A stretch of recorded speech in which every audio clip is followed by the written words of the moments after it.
welcome back to the Mad Spideyverse. I'm Mad Spidey. Thank you for tuning into my channel. So, today, and I haven't been doing many videos left, but today we have a couple of things to open. So, yeah, I thought, might as well do a Mad Mail call! Let's go! So, the one thing I'll mention is like a few random books, some stuff I'm diving into a little bit, but there is, I'll say my last Jinx book. Jinx books are always going to happen. Now, obviously, I've mentioned Jinx books before. If you ever watched my channel, Jinx books is generally a particular book I go after multiple times, and I miss out every single time. This is the last Jinx books at the moment. So obviously, you know, there is going to be plenty others down the track, but I did have a list of about 5 to 10 books that I just consistently kept missing out on, and everybody knew, or most people who watch my channel or heard me mention it. I got down to one, and I know it's in this one. Well, it better be in this one, should I say. But we'll open the bigger one first. So, I don't know where I put my normal knife, so I've had to use this crappy multi-tool one that just lying around. I know if my boy Rob Fat Stacks saw this box, he would have absolute, what we would have kittens, because, yeah, the amount of tape and stuff on this thing is a bit nuts. So, but hopefully we can get into it easy enough. I think. Does it open that way? Yep, it opens that way. Yeah, I don't think the, you know, the good packing thing is really hit. I've said it quite a few times. Never really hit over here too well. But I hear a lot of sellers say they'd rather overpack than underpack, and I understand that. But yeah, there's probably an easier way. So like you sort of look at that, and it's just, there's no pull tabs, but they're still using painter's tape, so at least it, you know, relatively easy to get into, in theory. All right. Oh my God, this is, yeah. Okay, so the inner ones have pull tabs, so that's a little bit better at least. Except for that one.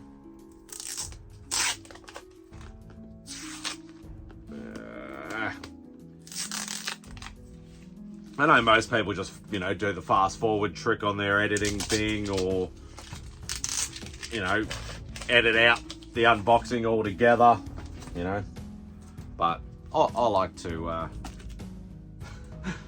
I like to do the full thing. All right. Okay, so they're sort of back to front, back to front.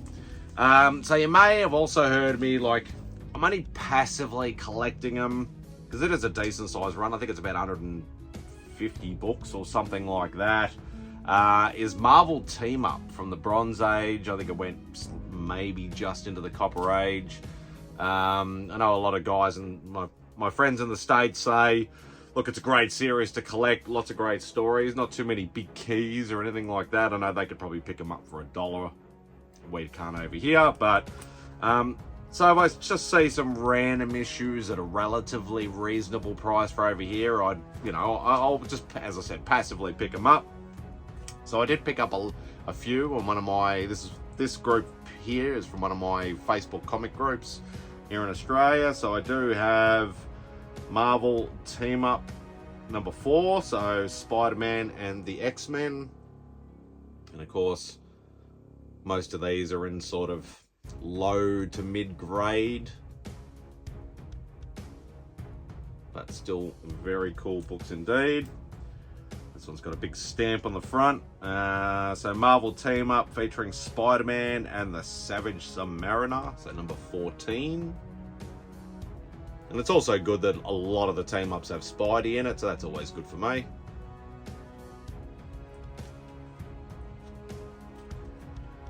Marvel team up featuring Spider-Man and Captain Marvel. So this is number 16, I believe. This is the first appearance of the Basilisk, which is that bad guy there.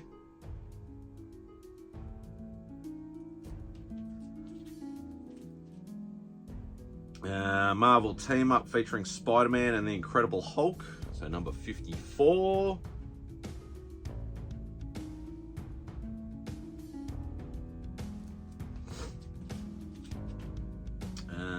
Marvel team up featuring Spider-Man and Warlock. Number 55. I believe this may have first appearances of a couple of the Infinity Stones. I think it's the Time Stone and Power Stone, maybe. I remember vaguely that there is some, and I think there's a like another minor key appearance in this as well, but I believe it's a couple of the Infinity Stones are actually first appeared in this. We got Marvel team up featuring Spider-Man and the Human Torch, so number 61.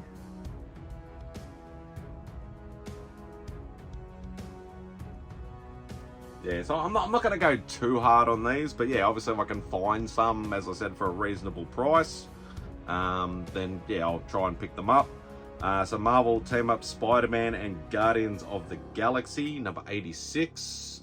I think this is the first time they've actually teamed up before. So yeah, so there's a few minor keys and stuff like that in here. Like in the run, should I say. So Marvel team up Spider-Man and Invisible Girl. I don't know why they call her Invisible Girl, always said Invisible Woman, but yeah, Sue Storm. So number 88. And I picked up actually most of these for like $3-4 over here, which is relatively unheard of in most cases. All right. So I will take that sticker off. So I was definitely glad in this same sale, and I'm surprised I actually picked these up because these are generally not sold very often. I probably just need to rebag and board that. Not very often you find these around, even though I do collect these runs, but we do have Marvel Spotlight number 4, which is a Werewolf by Night issue. So technically that would be third appearance of Werewolf by Night, seeing that his first appearance is in issue 2. But I believe it's also the first appearance of the Darkhold. So good to knock off an early spotlight off my run. I don't think I need many books left, because it's not a very big run either. But I don't think I need too many issues left in that run. Probably maybe 10 or 20 issues possibly, but it's a relatively small number for me.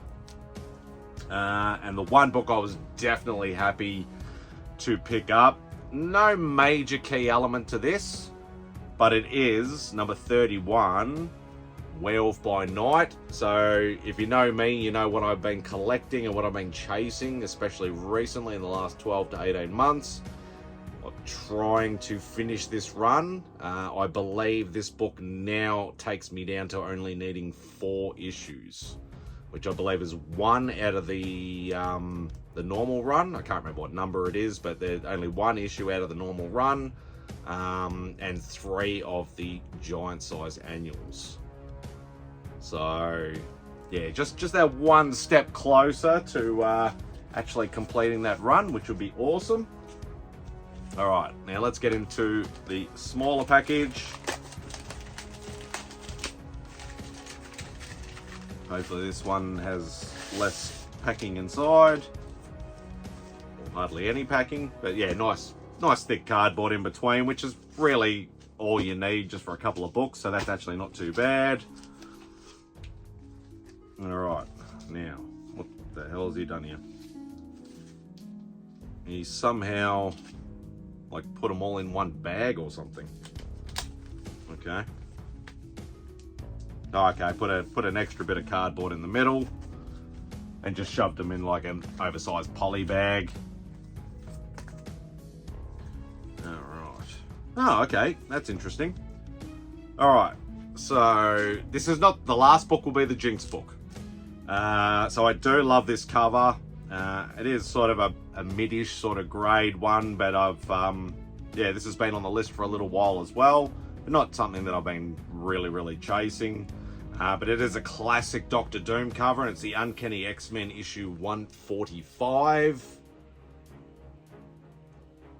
It is a very awesome Doom cover. Can't go wrong with a Doctor Doom cover in any book.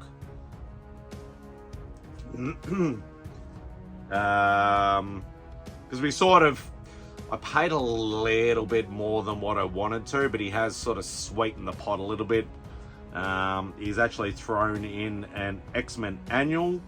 I don't know if there's any key element at all. He just said he may have thrown something else in. So this is the supersized annual. So this is from Uncanny X-Men issue, oh, it's the annual 12. And this is from the Evolutionary War. So he's thrown that in as a bonus, so very kind. Thank you very much, Joseph. I greatly appreciate that. As I said, I don't know whether there's any key element at all. So yeah, any of these books, obviously, you know, got any info wrong or if I've missed something, always feel free to tell me in the comments below. But this is the book. Now, in any case, it's not a big boy book. It's not even really a big book. It is a key book, but it's not a big boy book. But it is a book that I love the cover. I actually had an old statue of this back in the day. I ended up selling it and things like that, but I've always wanted this book. Very hard to come by over here. You occasionally see one and it's always super overpriced. But I finally own it. Oh, yeah, about time. Uncanny X-Men, issue 141, from the Days of Future Past storyline, that classic cover, which has been homaged quite a few times. Not as much as ASM 300 and, you know, Spider-Man 1 and stuff like that, but it has been homaged quite a few times. But yeah, you've got the, you know, the apprehended, slain, sort of wanted posters in the back. Days of Future Past is a fan favorite. The people love the X-Men books, but it's also the first appearance of the, I can't remember, it's one of the reiterations of Brotherhood of Evil Mutants, so it's like first Pyro, first Avalanche, and a few of the other bad guys. But yeah, I've wanted that book for the longest of time, and finally got it. So that's my last Jinx book, as I said, for the moment. Yeah, so nice little stack of books to add to the collection. But obviously we've just finished the big Comics Curing Cancer weekend. So look out for the halls, because there's a few different places the stuff's coming from. So there'll probably be multiple haul mad mail calls coming from that. But yeah, big shout out to Rob Fatstacks, Legion of Comics, DJ Links for doing all their hard work. You guys are absolutely awesome. I know it's a very tiring and exhausting thing, and it's quite stressful, but you guys, chef's kiss, as Nikki Pancakes would say. Yeah, you guys have done a fantastic job, and like, I know it's a team effort because a lot of other community members help, whether it just be sharing or buying stuff or just donating money or, you know, getting the word out or being on panels, doing shows, or, you know, donating time, anything like that. It is a community effort, but yeah, you three, yeah, brilliant. Anyway, that'll do for this particular video. Thank you so much for watching. Do all the usual YouTube stuff. Hit the thumbs up on the way out. Leave a comment if you want to. As I said, any more information you'd like to tell me that I've probably forgotten, probably missed, let me know in the comments. But most of all, please hit that subscribe button if you haven't already. Hope you enjoy the rest of your day. Spidey out.